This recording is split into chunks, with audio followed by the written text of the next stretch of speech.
أما بعد فأعوذ بالله من الشيطان الرجيم بسم الله الرحمن الرحيم إنما المؤمنون الذين آمنوا بالله ورسوله وإذا كانوا معه على أمر جامع لم يذهبوا حتى يستأذنوه إن الذين يستأذنونك أولئك الذين يؤمنون بالله ورسوله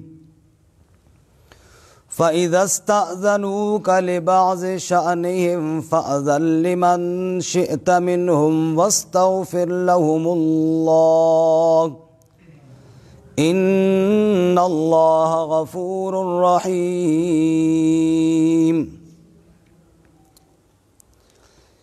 انما المؤمنون بے شک ایمان والے الذین وہ لوگ ہیں آمنوا باللہ ورسولہ جو ایمان لائے اللہ اور اس کے رسول صلی اللہ علیہ وسلم کے ساتھ وَإِذَا كَانُوا مَعَهُ عَلَىٰ أَمْرٍ جَامِعٍ اور جب وہ ہوتے ہیں آپ کے ساتھ کسی اہم کام پر لم يذهبوا حتى يستأذنوا تو جاتے نہیں ہیں یہاں تک کہ اجازت نہ لے لیں آپ سے ان الذین یستأذنونک بے شک وہ لوگ جو اجازت لیتے ہیں آپ صلی اللہ علیہ وسلم سے اولئک الذین یؤمنون باللہ ورسولہ یہی وہ لوگ ہیں جو ایمان رکھتے ہیں اللہ اور اس کے رسول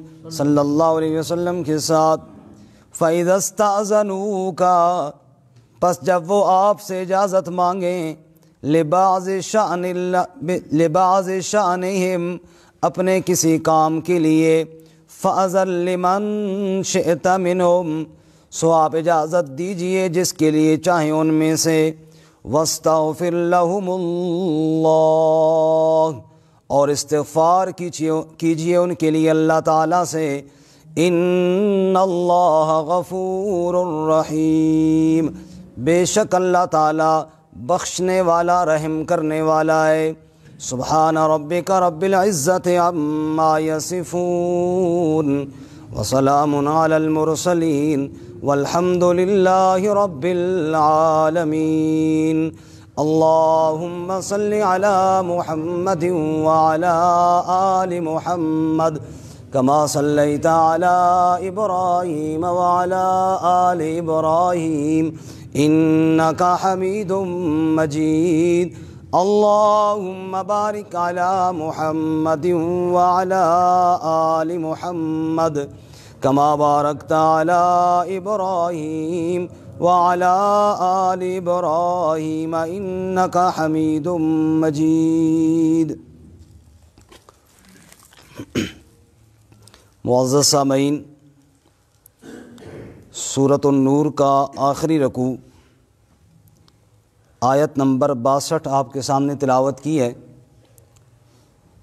اللہ رب العزت اس کے مطابق صحیح بیان کی توفیق عطا فرمائے آمین اور ہمیں قرآن و سنت پر عمل کرنے کی توفیق عطا فرمائے آمین سورۃ النور میں اصلاح معاشرہ کے قوانین اللہ رب العزت کی توحید پر عقلی دلائل اس کے علاوہ منافقین کی عادات اور حرکات مخلصین کے اچھی صفات یہ ساری باتیں سورۃ النور میں بیان ہوئیں جو مسلسل آپ سنتے آ رہے ہیں آج کے سبق میں مؤمنین مخلصین ان کی صفات کا تذکرہ ہے وہ عظیم لوگ کہ جن کو اللہ تعالیٰ نے اس وقت اپنے نبی صلی اللہ علیہ وسلم کی رفاقت کے لیے چنا جب آپ صلی اللہ علیہ وسلم بنفس نفیس دنیا کے اندر موجود تھے اور لوگوں کو اللہ کی طرف بلا رہے تھے۔ ان لوگوں کی عظمت اور ان کی بلندیوں کے کیا کہنے، جنہوں نے اپنی آنکھوں کے ساتھ اللہ کے محبوب صلی اللہ علیہ وسلم کا دیدار کیا، آپ صلی اللہ علیہ وسلم پر ایمان لائے اور آپ صلی اللہ علیہ وسلم کی دل و جان سے تصدیق کی، اور بعض مواقع پر اپنا مال سارا لا کر پیش کیا۔ بلکہ وہ بات ہم پڑھتے ہیں حدیث کی کتابوں میں، حیران رہ جاتے ہیں۔ جب انصار سے آپ صلی اللہ علیہ وسلم نے پوچھا کہ ہم اگر مدینہ آ جائیں تو تمہیں یہ کرنا پڑے گا کہ جس کے ساتھ ہم لڑیں گے تمہیں لڑنا ہوگا، بعض دفعہ مال بھی پیش کرنا ہوگا، جس کے ساتھ ہماری صلح ہوگی تمہیں بھی کرنی پڑے گی۔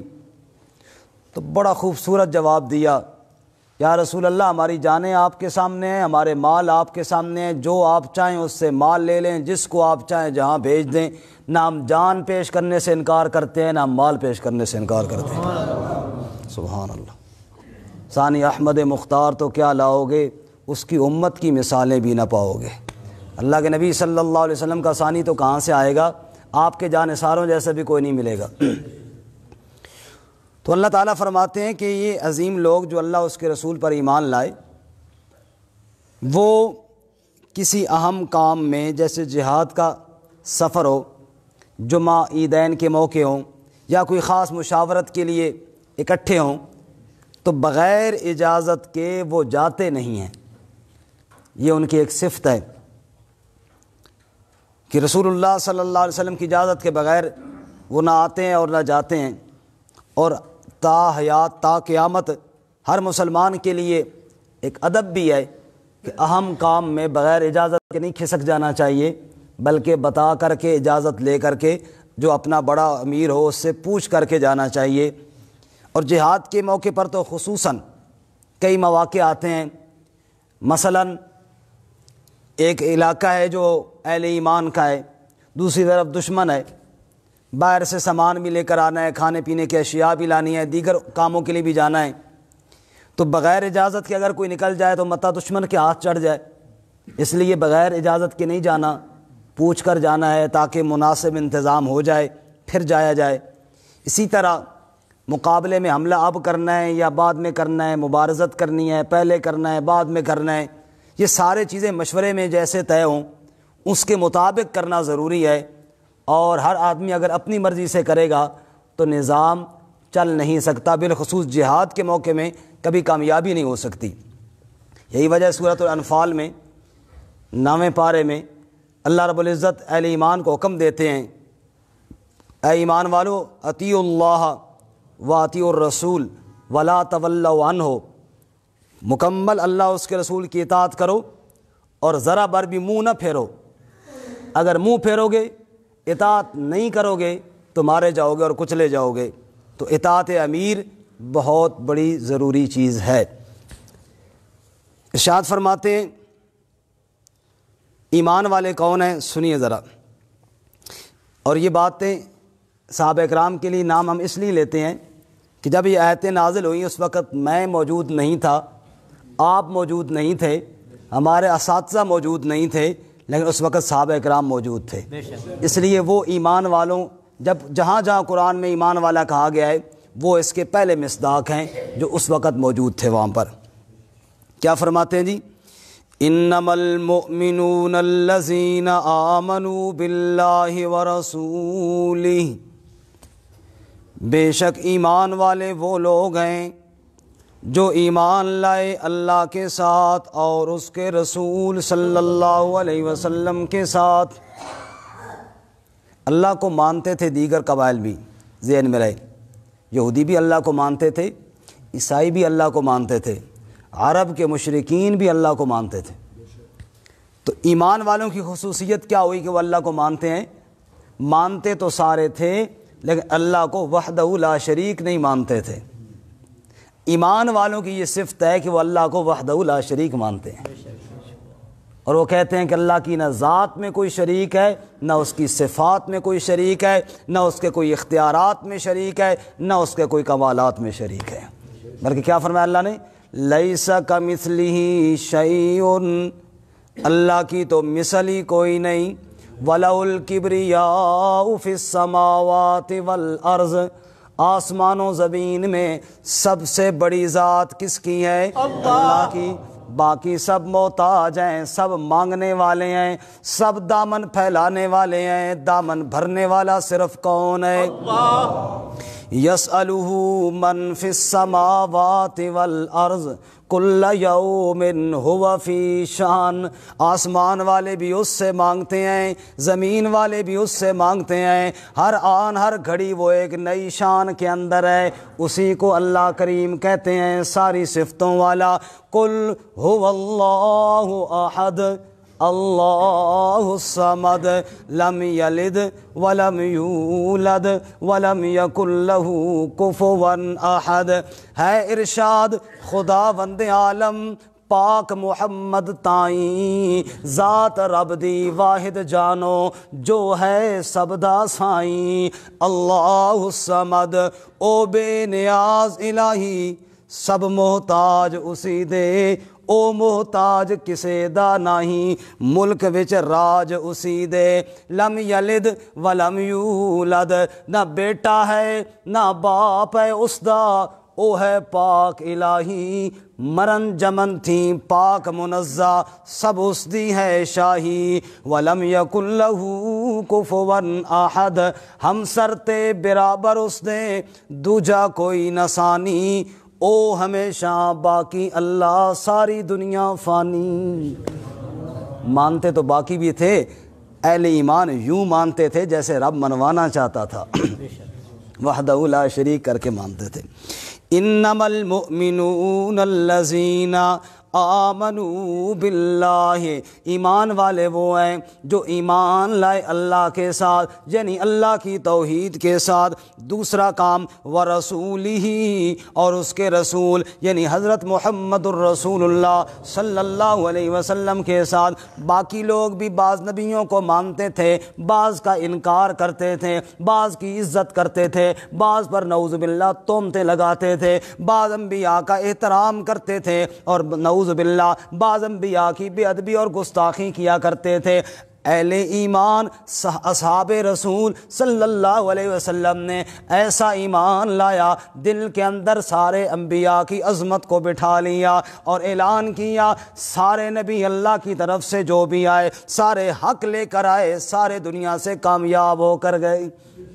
قرآن نے بیان کیا نا، بعض لوگ کہتے ہیں نؤمن ببعض ونکفر ببعض ویریدون ان یتخذوا بین ذلک سبیلا، بعض لوگ کہتے ہیں بعض نبیوں کو تو ہم مانتے ہیں، بعض کو ہم نہیں مانتے، بیچوں بیچ ایک نئی راہ بنانے کے چکر میں ہیں۔ اللہ نے قرآن میں اعلان کیا اولئک هم الکافرون حقا، جو کسی ایک نبی کی بے ادبی بھی کرے وہ ایمان والا نہیں ہو سکتا۔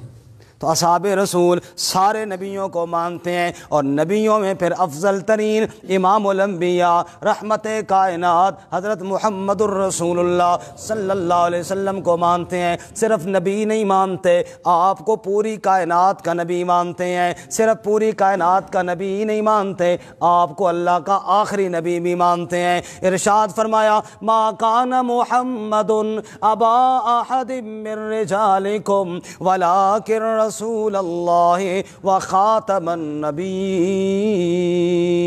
فرمایا اعلان کر میرے محبوب صلی اللہ علیہ وسلم میں صرف اللہ کا رسول نہیں، میں اللہ کا آخری رسول ہوں، میں اللہ کا آخری رسول۔ اس لیے اللہ کے نبی نے فرمایا لا نبی بعدی انا خاتم النبیین، لا نبی بعدی، میں اللہ کا آخری نبی ہوں، میرے بعد کوئی نبی نہیں ہے۔ سبحان اللہ۔ اس لیے کہنے والے نے کہا فرما گئے ہیں خود ہادی لا نبی آبادی، لا نبی آبادی، ذرا سارے کہو محبت کے ساتھ، نبی پاک کی زبان مقدس سے نکلا ہوا جملہ لا نبی آبادی کا معنی میرے بعد کوئی نبی نہیں۔ فرما گئے ہیں خود ہادی لا نبی بعدی، فرما گئے ہیں خود یہ ہادی، لا نبی بعدی، لا نبی بعدی، گونجے گی اب وادی وادی، لا نبی بعدی، لا نبی بعدی۔ فرمایا میرے نبی تیرے اوپر جو ایمان لائے مجھے بھی اس طرح مانتے ہیں جس طرح مجھے ماننا چاہیے، میرے نبی کو بھی اس طرح مانتے ہیں جس طرح میرے نبی کو ماننا چاہیے۔ اللہ کو وحدہ لا شریک ماننا چاہیے، نبی پاک کو خاتم النبیین ماننا چاہیے۔ جب انہوں نے اس طرح مانا تو اللہ تعالیٰ نے تعریف کی اور فرمایا انما المؤمنون الذین آمنوا باللہ ورسولہ، ایمان والوں کو دیکھو کس طرح ایمان لائے اللہ کی توحید پر، کس طرح ایمان لائے اس کے رسول صلی اللہ علیہ وسلم پر، اور صرف ایمان ہی نہیں لائے، آپ کی اتباع کے اندر بھی کمال درجے کی ادب اور احترام کو سامنے کر کے لے کر آئے اور دکھا دیا۔ وَإِذَا كَانُوا مَعَهُ عَلَىٰ أَمْرٍ جَامِعٍ، اور جب آپ صلی اللہ علیہ وسلم کے ساتھ ہوتے ہیں عَلَىٰ أَمْرٍ جَامِعٍ، کسی جامع کام پر، کسی اہم کام پر، سب کے اکٹھا اور جمع ہونے والے کام پر، کسی مشاورت والے موقع پر، یا کسی جنگ جہاد کے موقع پر، یا کسی بڑے اجتماع کی صورت میں، جب بھی اللہ کے نبی ان کو اکٹھا ہونے کا حکم دیتے ہیں لم یذهبوا حتی یستاذنوا، جاتے نہیں ہیں جب تک کہ آپ سے اجازت نہ طلب کر لیں۔ جیسے چھوٹا بچہ اپنے استاد سے، ماں باپ سے پوچھ کر گھر سے باہر پیر رکھتا ہے، یوں نہیں جاتا۔ اللہ فرماتے ہیں میرے نبی کے صحابہ کو دیکھو بالکل اس طرح طالب علموں کی طرح نبی پاک سے پوچھ کر جاتے ہیں، اللہ کے نبی روک دیں رک جاتے ہیں، اللہ کے نبی اجازت دیں تو چلے جاتے ہیں۔ فرمایا یہی سچے مومن ہیں، ہر کام کے اندر میرے نبی کی بات اور میرے نبی کی مرضی پوچھ کر عمل کرتے ہیں۔ آج میرے لیے بھی یہ حکم ہے کہ میں جو بھی کام کرنے لگوں پہلے پوچھوں اللہ اس کے رسول کا کیا حکم ہے۔ آج یہی پوچھنا ہے نا جی۔ شادی کا موقع آیا بھائی نبی پاک صلی اللہ علیہ وسلم کا کیا طریقہ ہے، غمی کا موقع آیا بھائی نبی پاک صلی اللہ علیہ وسلم کا کیا طریقہ ہے۔ لیکن افسوس ہے ہم خوشی کے موقعوں پر بھی، یہ سارے ساتھی اگر موبائل ایک دفعہ ہی بند کر لینا تو یہ ساری توجہ خراب ہو جاتی ہے۔ ہر بندہ چیک کر لے جس کا موبائل کھلا رہ گیا بند کر لے تاکہ پھر بعد میں۔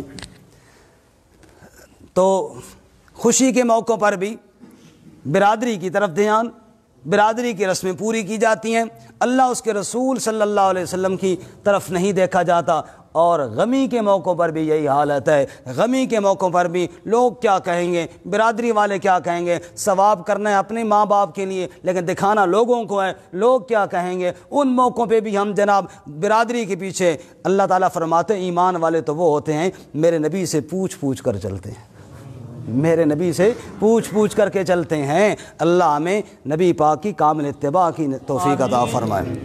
اچھا، فَإِذَا اسْتَأْذَنُوكَ لِبَعْضِ شَأْنِهِمْ، اللہ فرماتے ہیں اے میرے محبوب صلی اللہ علیہ وسلم یہ جو تجھ سے پوچھ کر جانے والے ہیں نا یہی سچے مومن ہیں۔ اولئک الذین یؤمنون باللہ ورسولہ، یہی پکے مومن ہیں۔ فَإِذَا اسْتَأْذَنُوكَ لِبَعْضِ شَأْنِهِمْ، اے میرے محبوب صلی اللہ علیہ وسلم اگر وہ کسی موقع پر آپ سے اجازت طلب کرتے ہیں اپنے کسی حاجت کے لیے یا کسی ضرورت کے لیے، فَأْذَن لِمَنْ شِئْتَ مِنْهُمْ، آپ اجازت دیں جس کے لیے چاہیں، کیونکہ اجازت دینے نہ دینے کا اختیار میں نے ان کو نہیں دیا، میرے محبوب تجھے عطا فرمایا ہے۔ اب ذرا ان الفاظ پہ غور کریں، فَإِذَا اسْتَأْذَنُوكَ لِبَعْضِ شَأْنِهِمْ فَأْذَن لِمَنْ شِئْتَ مِنْهُمْ، اگر وہ اجازت مانگیں لبعض شأنہم، کسی شان کسی کام کے لیے، معلوم ہوا معقول عذر ہو تب اجازت مانگیں۔ بہانے بنا کے، ایک ہوتا ہے بہانہ ایک ہوتا ہے عذر۔ بہانے کیا ہیں؟ مسجد میں نماز کے لیے میں نہیں آیا، کیوں جی بندہ آ گیا سی، کیا آ گیا سی؟ بندہ آ گیا۔ تو مسجد میں بندے ہی ہوتے ہیں نا بھائی، اس بندے کو بھی مسجد میں لے آنا تھا، یہ بہانے ہیں، یہ کوئی عذر نہیں ہے۔ تو اس لیے فرمایا اگر وہ اجازت مانگے لبعض شأنہم، اگر کسی اہم کام کے لیے کوئی ایسا عذر ہے واقعی معقول عذر ہے۔ وہ ہمارے ایک مولوی صاحب کہہ رہے تھے بعض ساتھی معقول بات تو بہت کم ہی کرتے ہیں، معقول کا معنی عقل میں آنے والی بات، کعصف معقول بہت کرتے ہیں۔ کاسف معقول کہتے چبائے ہوئی بھوسے کو، کاسف معقول، فرمایا معقول بات کی بجائے کاسف معقول بات بہت کرتے ہیں، فرمایا کاسف معقول سے ہٹ کر معقول بات۔ اے میرے محبوب صلی اللہ علیہ وسلم، فَإِذَا اسْتَأْذَنُوكَ لِبَعْضِ شَأْنِهِمْ، اگر آپ سے آپ کے یاروں میں سے کوئی یار آ کر اجازت مانگتا ہے، یا رسول اللہ صلی اللہ علیہ وسلم فلاں میرا عذر ہے اور واقعی معقول عذر ہے، تو فرمایا فَأَذَن لِمَنْ شِئْتَ مِنْهُمْ، تو اجازت دے میرا محبوب صلی اللہ علیہ وسلم جس کو چاہے ان میں سے، اجازت کا اختیار میں نے تیرے پاس رکھا ہے، جس کو تو چاہے اجازت دے، جس کو نہ چاہے اجازت نہ دے۔ وَاسْتَغْفِرْ لَهُمُ اللَّهُ، اور ان کے لیے اللہ سے استغفار بھی کیا کر۔ اس جملے پہ ذرا غور کرنا، اے میرے محبوب صلی اللہ، سارے محبت سے صلی اللہ علیہ وسلم، نبی پاک صلی اللہ علیہ وسلم کا نام جب بھی آئے آپ نے فرمایا جو ایک دفعہ درود بھیجے گا اللہ اس کے لیے عافیت کا دروازہ کھول دیں گے۔ جب دروازہ کھل جائے، اندر کتنے بندے ہم بیٹھے ہوئے ہیں، پھر تو سینکڑوں بندے آ جاتے ہیں نا، ہزاروں بندے آ جاتے ہیں، دروازہ فرمایا جو درود بھیجے گا عافیت کا دروازہ کھل جائے گا اس کے لیے، کہو صلی اللہ علیہ وسلم۔ اے میرے محبوب صلی اللہ علیہ وسلم، اگر آپ کے غلاموں میں سے کوئی آپ سے اجازت مانگتا ہے کسی اہم کام کے لیے، آپ اجازت دے دیجئے جس کو آپ چاہیں۔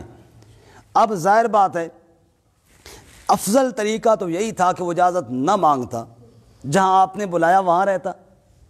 مثلا آپ صلی اللہ علیہ وسلم جہاد کے لیے جا رہے ہیں، ایک صحابی نے کہا یا رسول اللہ میں ضرور جاتا لیکن میں شدید بیمار ہوں، اور واقعتاً وہ بیمار تھا، یا کسی نے اور کوئی مسئلہ، میرے والد بیمار ہے، میرے کوئی اور مسئلہ واقعتاً جو اس کا جینوئن مسئلہ تھا اس نے آ کر پیش کر دیا، تو ان کو آپ اجازت دے دیں۔ اور چاہیے تو یہ تھا کہ وہ آپ کے ساتھ جاتا، لیکن عذر کی وجہ سے رہ گیا نا، اس لیے اس کوتاہی پر اس کے لیے استغفار بھی کریں تاکہ اس کے درجات میں کوئی کمی نہ آئے۔ اور آپ صلی اللہ علیہ وسلم کی جب استغفار اس کے حق میں ہوگی اور آپ صلی اللہ علیہ وسلم کی دعا جب اس کے حق میں ہوگی تو پھر اللہ تعالیٰ اس کو اتنا عطا فرمائے گا کہ شاید عمل کرنے کے ساتھ میں عطا نہ ہوتا۔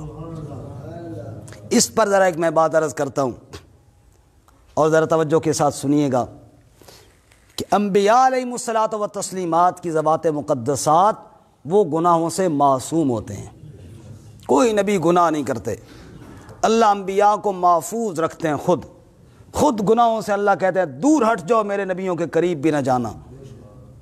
قرآن پاک میں ہے نا، بند کمرے میں جب حضرت یوسف علیہ السلام کو عورت نے گناہ کی دعوت دی تو قرآن میں اللہ کیا فرماتے ہیں، کذالک لنصرف عنہ السوء والفحشاء، ہم نے اپنے یوسف سے خود برائی کو دور کر دیا۔ اللہ انبیاء سے برائیوں کو خود دور فرماتے ہیں، گناہوں کی جرت نہیں اللہ کے نبیوں کے قریب آئیں۔ جو صحابہ کرام ہیں نا، صحاب رسول صلی اللہ علیہ وسلم، یہ بھی بڑا اونچا درجہ ہے، لیکن وہ معصوم نہیں، وہ معصوم نہیں، معصوم صرف اللہ کے انبیاء ہیں، صحابی امتی ہے، وہ معصوم نہیں، اس سے غلطی ہو جاتی ہے، ممکن ہے۔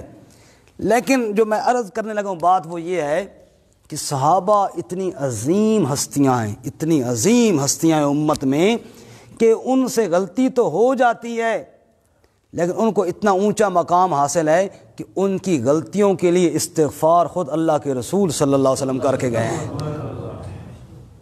بات سمجھ میں آئیے، ان کی غلطیوں کے لیے استغفار اللہ کے رسول صلی اللہ علیہ وسلم کر کے گئے ہیں۔ اور جہاں بھی قرآن کریم میں اللہ تعالیٰ نے اصحاب رسول کی غلطی کا ذکر کیا ہے وہاں پر استغفار کا ذکر ضرور کیا ہے۔ اب ٹائم نہیں ساری آیات آپ کو دکھاؤں، میں ویسے سنا دیتا ہوں۔ سورۃ البقرہ ہے، 2 پارہ۔ ابتدائے اسلام میں رات کا بھی روزہ تھا، شام کے ٹائم افطاری کی، اب رات کا روزہ شروع ہو گیا، سونے سے پہلے جو کھا پی لیا، اب اگلا روزہ شروع ہو گیا رات کا بھی۔ اب رات کا روزہ شرعی طور پہ کھانا پینا منع تھا، اسی طرح بستری کرنا منع تھا کیونکہ روزہ ہے، لیکن صحابہ کرام چونکہ معصوم نہیں تھے اس لیے ان سے کوتاہی ہوئی، رات کے روزے میں ان سے کوتاہی ہوئی اور روزہ ٹوٹا کئی لوگوں سے۔ اب اللہ تعالیٰ نے سورۃ البقرہ 2 پارے میں اس بات کا ذکر کیا کہ کوئی لوگ ایسے تھے جن سے روزہ ٹوٹا رات کو. اب یہ ایک گناہ تھا نا, لیکن سننا ذرا, میں آیت سنانے لگا ہوں کہ اللہ نے ذکر کیا تو ساتھ کیا فرمایا. فرمایا علم اللہ انکم کنتم تختانون انفسکم فتاب علیکم وعفا عنکم. اللہ جانتا ہے تم سے رمضان کی راتوں میں خیانت ہوئی, فتاب علیکم وعفا عنکم, اللہ تم پر رجوع بھی فرما چکا ہے اور اللہ تمہیں معاف بھی فرما چکا ہے. اب دوسری آیت میں اللہ نے معافی کا ذکر نہیں کیا, اسی آیت میں بتایا ساتھ ہی کہ اللہ تعالیٰ نے رجوع بھی کیا ہے, وعفا عنکم. میرے کتنے گناہ ہیں جن پر مجھے پتہ ہے کہ اللہ نے مجھے معاف کر دیے. اللہ ہم سب کو معاف فرمائے, خطا کے پتلے ہیں. لیکن ہم میں سے کوئی بندہ یہ دعویٰ کر سکتا ہے کہ جناب ہم سے جناب جو فلاں دن میں نے غلطی کی ہے بخشی گئی ہے, میں نے فلاں جرم کیا معاف ہو گئے؟ کوئی بندہ بڑے سے بڑا بزرگ کیوں نہ ہو, مفسر کیوں نہ ہو, محدث کیوں نہ ہو, عالم کیوں نہ ہو, مفتی کیوں نہ ہو, حاجی صاحب, نمازی صاحب, پتہ نہیں کیا سے کیا صاحب کیوں نہ ہو, وہ دعویٰ نہیں کر سکتا کہ میری خطاؤں کو میرے اللہ نے معاف کر دیا ہوا ہے. لیکن میں قسم کھا کر کہہ سکتا ہوں کہ رمضان کی راتوں میں جن صحابہ سے روزہ ٹوٹا تھا اللہ نے ان کو معاف کر دیا ہوا ہے, کیونکہ اللہ نے قرآن میں خود اعلان کیا ہے فتاب علیکم وعفا عنکم, میں نے ان کو معاف کر دیا. اسی طرح ایک اور مثال عرض کروں, احد کا واقعہ بڑا مشہور ہے. رسول اللہ صلی اللہ علیہ وسلم نے پہاڑوں کے بیچ میں درے کے اندر 50 تیر انداز کھڑے کیے اور ان سے فرمایا کہ جب تک تمہیں میں نہ کہوں یہ درہ تم نے نہیں چھوڑنا. انہوں نے وہ درہ چھوڑ دیا, فتح ہوئی, انہوں نے سمجھا بس بات ختم ہے, نبی پاک کا حکم پورا ہوا, انہوں نے وہ درہ چھوڑ دیا. ابھی اللہ کے نبی صلی اللہ علیہ وسلم نے ان کو وہ درہ چھوڑنے کا حکم بولیں جی شاباش نہیں دیا تھا. درہ انہوں نے چھوڑ دیا اور اس چھوڑنے کا یہ نقصان ہوا کہ دشمن نے پلٹ کر خالی درہ دیکھا تو وہاں سے حملہ کیا اور اس حملے میں پھر صحابہ کی لاشیں گریں اور خود اللہ کے نبی صلی اللہ علیہ وسلم کے دندان مبارک شہید ہوئے. آپ صلی اللہ علیہ وسلم کا چہرہ مبارک زخمی ہوا, آپ صلی اللہ علیہ وسلم کو بڑا دکھ پہنچا. آپ کے پیارے چچا سید الشہداء امیر حمزہ رضی اللہ تعالیٰ عنہ شہید ہوئے اور بڑے بڑے مصائب اور دکھ اٹھانے پڑے اس غلطی کی وجہ سے جو درہ ان سے چھوٹ گیا تھا. اب یہ غلطی تھی نا, غلطی ہوئی ہے, قرآن نے بیان بھی کیا ہے, 4 پارے میں موجود ہے. لیکن جہاں غلطی کا تذکرہ کیا, میں نے پہلے عرض کیا, جہاں صحابہ کی غلطیوں کا اللہ ذکر کرتے ہیں وہاں معافی کا ذکر بھی کرتے ہیں. اب جب میں نے یہ غلطی آپ کے سامنے بیان کی ہے نا, آپ کے ذہن میں بھی آیا, میرے ذہن میں بھی آیا, بڑی بڑی غلطی ہوئی جی, بڑی غلطی ہو گئی جی, لاشیں گریں, اللہ کے نبی صلی اللہ علیہ وسلم بھی زخمی ہوئے. لیکن قرآن کیا کس طرح بیان کرتا ہے؟ اٹھائیے 4 پارہ, جہاں یہ اللہ واقعہ بیان کرتے ہیں وہاں ساتھ فرماتے ہیں وَلَقَدْ عَفَا عَنْكُمْ. اللہ قسم کھا کر فرماتے ہیں, پوچھیے علماء سے, مفتی صاحب تشریف فرمائیں, لقد, لام اور قد یہ تحقیق اور قسم کے معنی میں آتا ہے. شاعر کہتا ہے لام بھی آ گیا, قد بھی آ گیا, معنی بن گیا قسمی, علم قرآن نو سمجھ کے آنکھیں نہ بن ملا رسمی. ذرا سوچ کے بولیں, اپنی طرف سے نہ ماریں. لقد, قسم کھا کے اللہ فرماتے ہیں وَلَقَدْ عَفَا اللَّهُ عَنْهُمْ, فرمایا یقیناً پکی بات ہے اللہ نے ان غلطی کرنے والوں کو معاف کر دیا. سبحان اللہ, اللہ نے ان غلطی کرنے والوں کو معاف کر دیا. توجہ کرنا, اللہ نے ان کو معاف کر دیا. صحابہ کے ذہن میں خیال آیا, پہلے تو اللہ ہمیں کہتے تھے کہ میں نے تمہیں معاف کیا, جیسے ابھی میں نے پچھلی آیت آپ کو سنی فتاب علیکم, تم سے روزے میں خیانت ہوئی تو اللہ نے تمہیں معاف کیا. یہ جرم شاید کوئی زیادہ ہی ہوا, اللہ نے یہ نہیں کہا کہ تمہیں معاف کیا. جب ہمیں اللہ کہتے ہیں نا تو ہمارے ساتھ خطاب ہوتا ہے, تمہیں میں نے معاف کر دیا. اب اللہ کہتے ہیں میں نے انہم, ان کو معاف کر دیا. لگتا ہے اللہ تعالیٰ نے معاف تو کیا ہے لیکن اس درجے کا معاف نہیں کیا جس درجے کا پہلے معاف کیا تھا. واہ اللہ, قرآن پہ قربان جائیں, اللہ نے دوبارہ آیت نازل فرمائی اور اس نے فرمایا وَلَقَدْ عَفَا عَنْكُمْ, میں نے تمہیں معاف کر دیا. سبحان اللہ, میں نے تمہیں معاف کر دیا.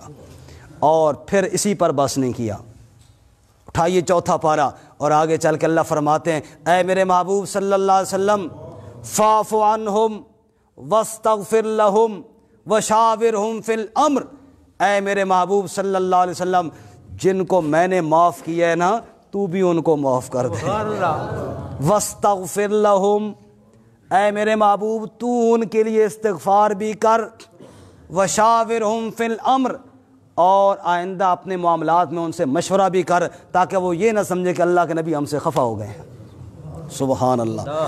میں نے عرض کیا صحابہ معصوم نہیں تھے، ان سے خطائیں ہوئی ہیں، لیکن ان کی خطاؤں کے بعد اللہ کے نبی کی استغفار ان کے لیے تھی، اللہ کی معافی کے اعلان ان کے لیے تھے۔ اس لیے آج میں چھوٹے قد والا، چھوٹے علم والا، مجھے زیب بھی نہیں دیتا کہ میں ان کا حساب کر سکوں جن کے لیے اللہ کے نبی نے استغفار کی ہے۔ سبحان اللہ، سبحان اللہ۔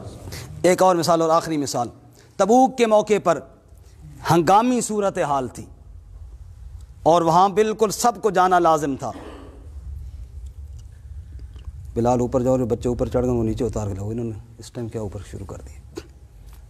تبوک کے موقع پر ہنگامی صورتحال تھی، دشمن کا مقابلہ بڑا شدید اور بڑا سخت مقابلہ تھا۔ اس وقت کیا ہوا؟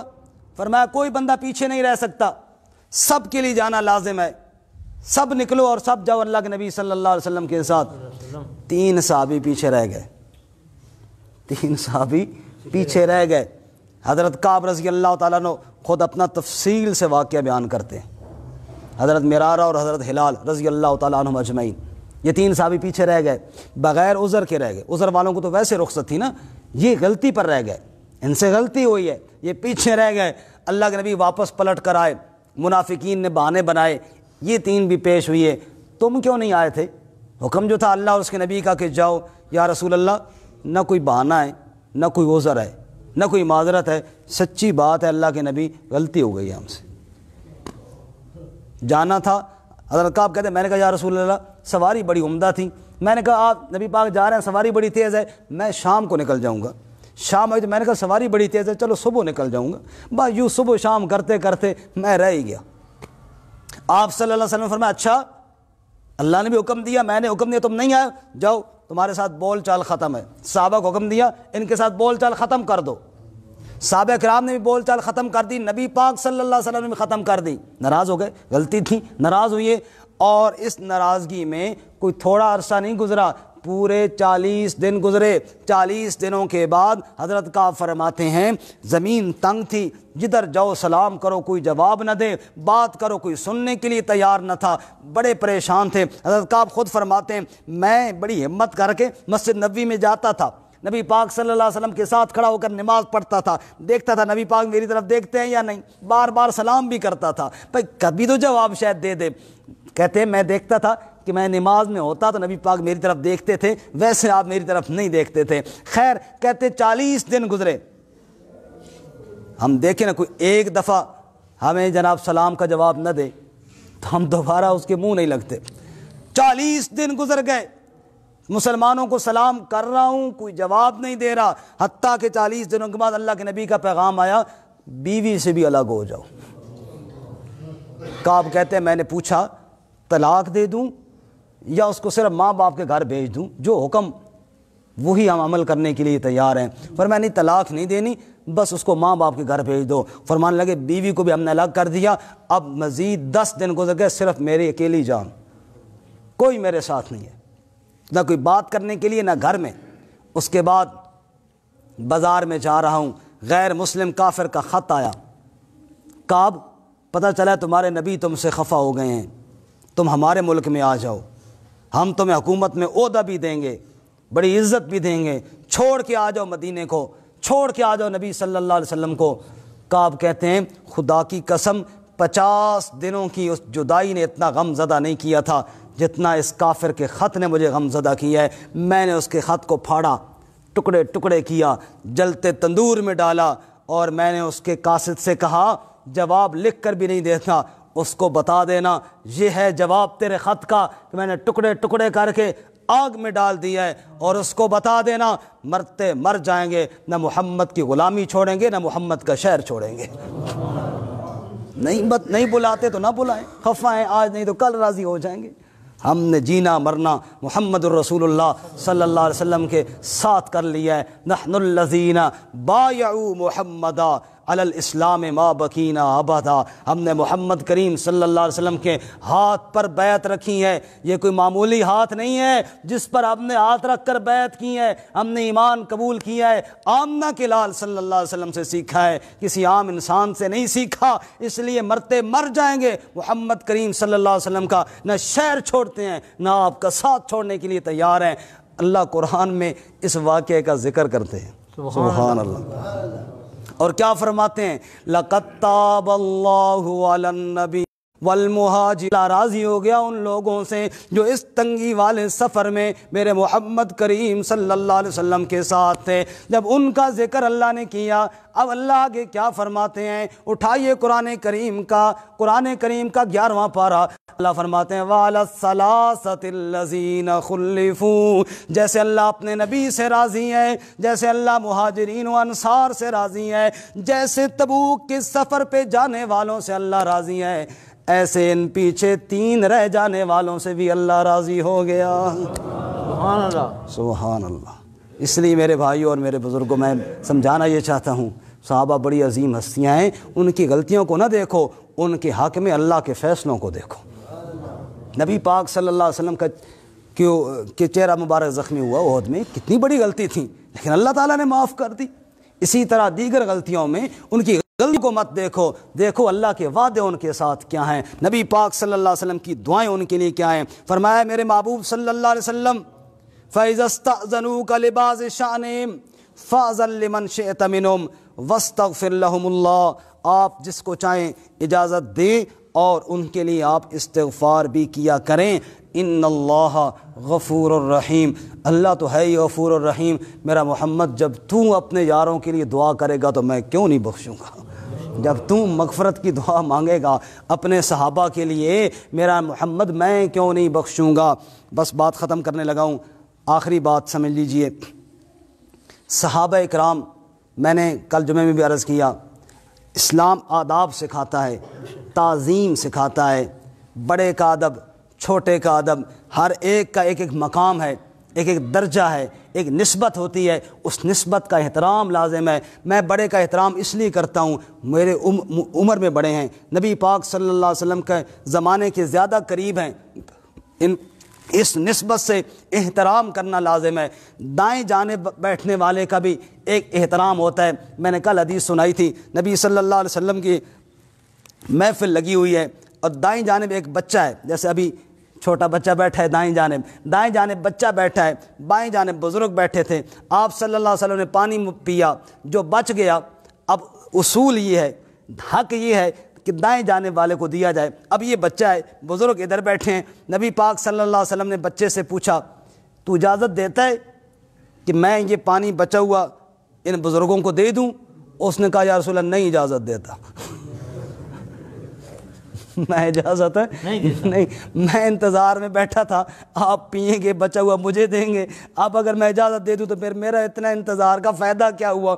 یا رسول اللہ نہیں اجازت دیتا۔ نبی پاک ہنس پڑے، آپ نے پیالہ اسی کو دیا، فرمایا تو پی لے۔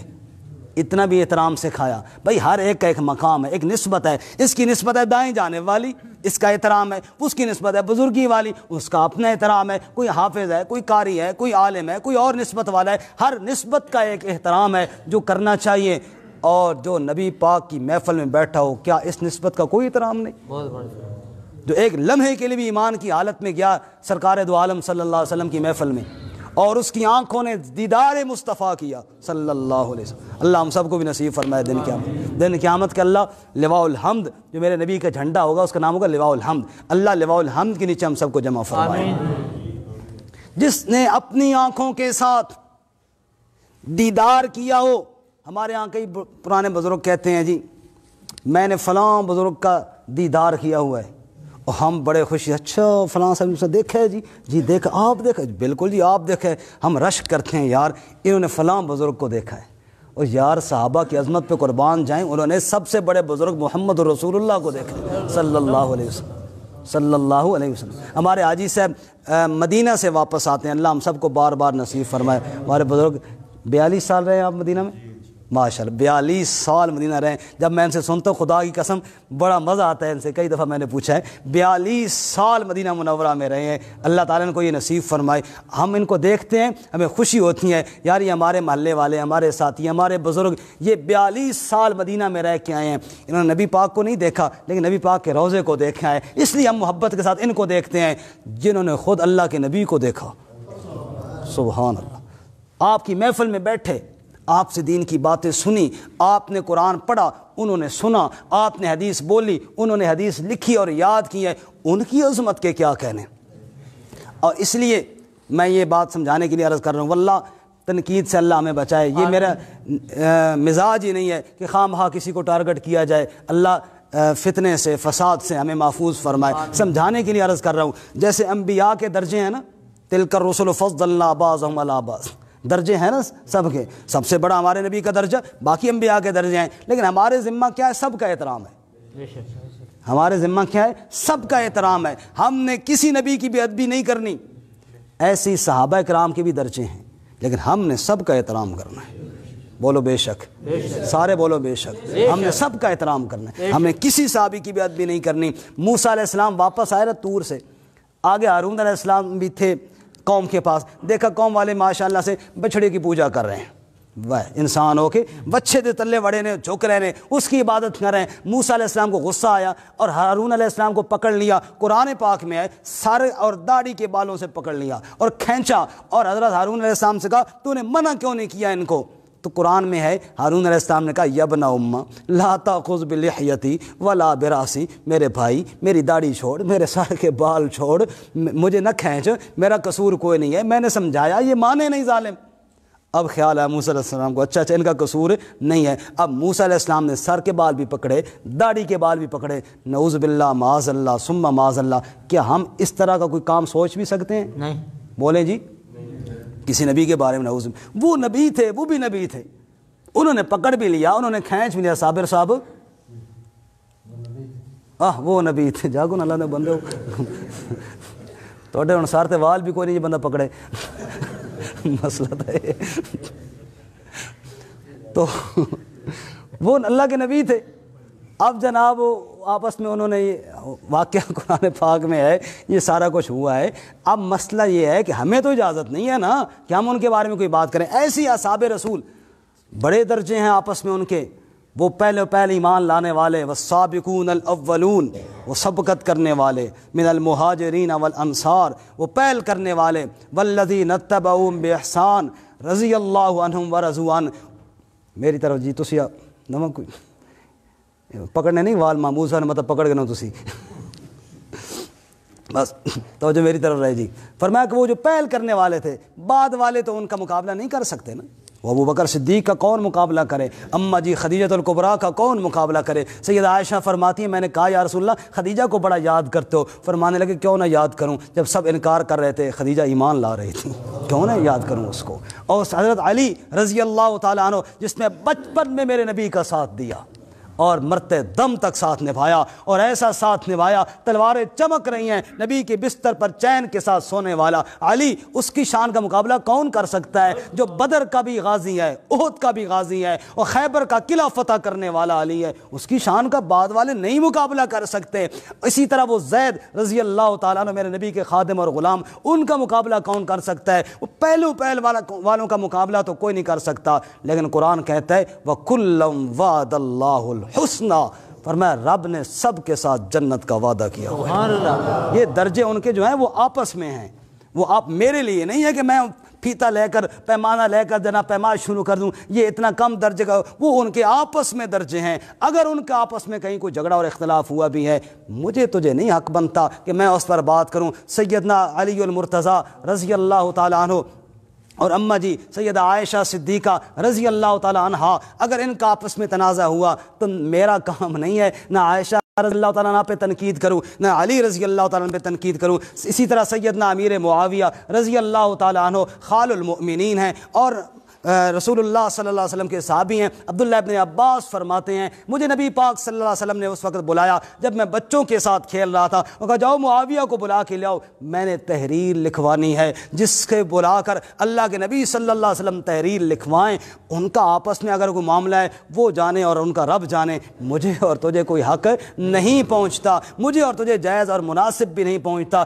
میرے لیے سب آنکھوں کے تارے ہیں۔ ترمذی شریف کے اندر حدیث ہے، رسول اللہ صلی اللہ علیہ وسلم کی دعا ہے، آپ نے فرمایا اللہم اجعلو ہادیم مہدیم وہد بھی، اے اللہ معاویہ کو ہدایت پھیلانے والا بنا، اس کے ذریعے ہدایت کو عام ہونے والا بنا، جس کے لیے اللہ کے نبی نے دعائیں کی ہوں اور جس کو اللہ کے نبی صلی اللہ علیہ وسلم نے کاتب مقرر کیا ہو، اس کے لیے کسی کو اعتراض کا حق نہیں پہنچتا۔ اور اسی لیے ہم یہ کہتے ہیں کہ حضرت سیدنا علی رضی اللہ تعالیٰ عنہ وہ تو ہمارے سروں کے تاج ہیں، اور اسی طرح صحابی رسول کوئی بھی ہے وہ ہمارے سروں کا تاج ہے، چاہے حضرت امیر معاویہ ہوں، چاہے حضرت واشی بن حرب ہوں، جنہوں نے نبی پاک صلی اللہ علیہ وسلم کے چچا امیر حمزہ کو شہید کیا تھا، لیکن اللہ کے نبی نے معاف نہیں کر دیا۔ کتنے بڑے بڑے غلطیاں ہوئی ہیں لیکن آپ صلی اللہ علیہ وسلم نے معاف کر دیا۔ اس لیے اہل حق نعرہ یہ لگاتے ہیں ہر صحابی نبی جنتی جنتی، ہر صحابی نبی۔ اللہ کو سورۃ الحدید میں فرماتے ہیں نا وَكُلًّا وَعَدَ اللَّهُ الْحُسْنَى۔ آخر میں دو چار شعر سنا کے بعد ختم کرتا ہوں۔ ایک شاعر نے لکھے ہیں، دونوں بزرگوں کو اس میں یاد کیا ہے، اور بس یہ شعر سنا کے بعد ختم کرتے ہیں، دعا کرتے ہیں۔ کہنے لگے اہل ایمان کو پیارے ہیں علی معاویہ، کہو بے شک، اہل ایمان کو کیا ہیں جی؟ پیارے۔ اہل ایمان کو پیارے ہیں علی معاویہ، آسمان کے تارے ہیں علی معاویہ۔ نبی پاک نے فرمایا نا اصحابی کا نجوم، اصحابی سارے صحابہ کیا ہیں جی؟ ستاروں کی مانند ہیں، اور سارے صحابہ پہ اللہ راضی ہے، اور اللہ ظالم پہ راضی نہیں ہوتا، جس پہ اللہ راضی ہے اس پہ ہمیں کا اعتراض کرنے کا حق ہے۔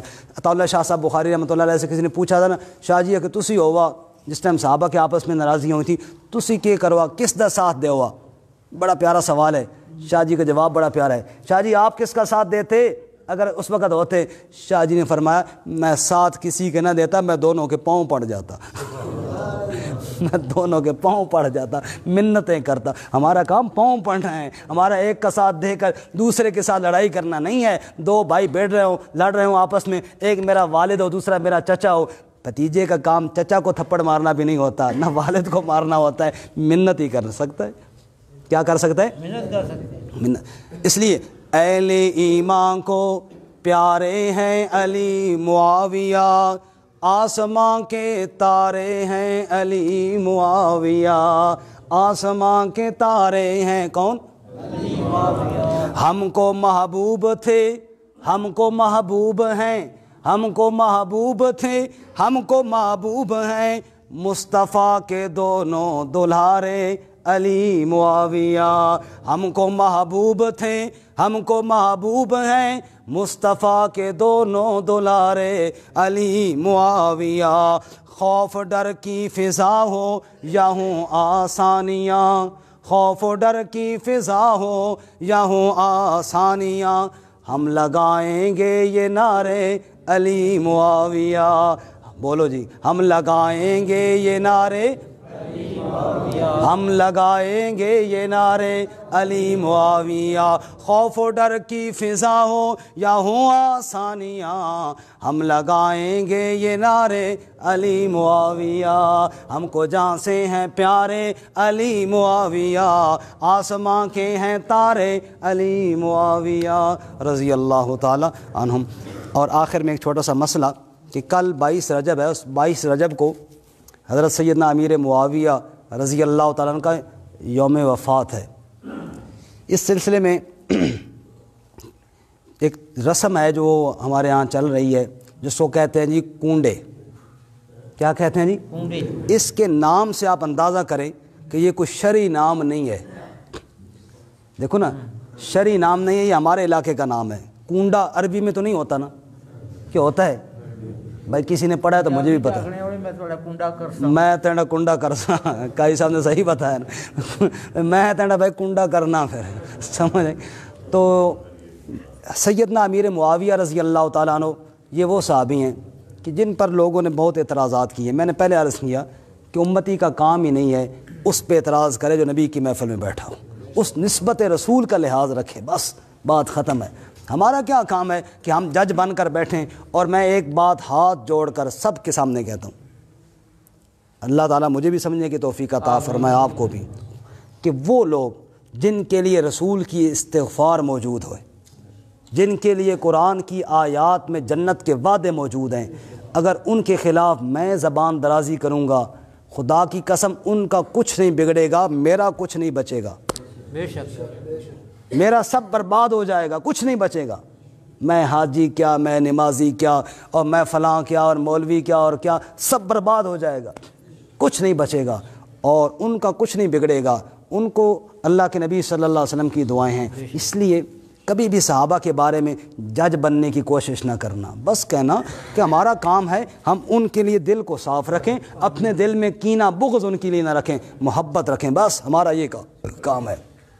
تو 22 رجب کو حضرت سیدنا امیر معاویہ رضی اللہ تعالیٰ عنہ کا یوم وفات ہے۔ اس پر حضرت امیر معاویہ رضی اللہ تعالیٰ عنہ کے ساتھ بغض رکھنے والوں نے کنڈے کی رسم شروع میں ایجاد کی تھی۔ وجہ یہ تھی کہ اس دن کھائیں پئیں گے اور خوشی منائیں گے کہ معاویہ فوت ہوئے ہیں، اور پھر چونکہ اہل سنت والجماعت کے سامنے اتنا آسان کام تو نہیں تھا کہ اس طرح کہنا کہ ہم معاویہ کی خوشی میں یہ سارا کچھ کر رہے ہیں، پھر اس کا نام دے دیا ایک امام جعفر صادق دی نیاز ہے جی کہ جی تھوڑا نام چینج کر لیا کہ جناب یہ امام جعفر صادق کی کنڈیں ہیں، حالانکہ امام جعفر صادق کی نہ اس تاریخ کو وفات ہے نہ اس کو پیدائش، عموماً کسی کے کیا جاتا ہے وفات پہ کیا جاتا ہے یا پیدائش کے دن پہ کیا جاتا ہے، نہ ان کی وفات ہے نہ ان کی پیدائش ہے، اصل میں وفات ہے حضرت امیر معاویہ رضی اللہ تعالیٰ عنہ کی، بس نام دے دیا اس کا، اس لیے کل والے دن یہ جو ایک رسم ہے اس سے بھی اجتناب کریں گے نا انشاءاللہ۔ اللہ تعالیٰ عمل کی توفیق عطا فرمائے۔ وآخر دعوانا الحمدللہ رب العالمین۔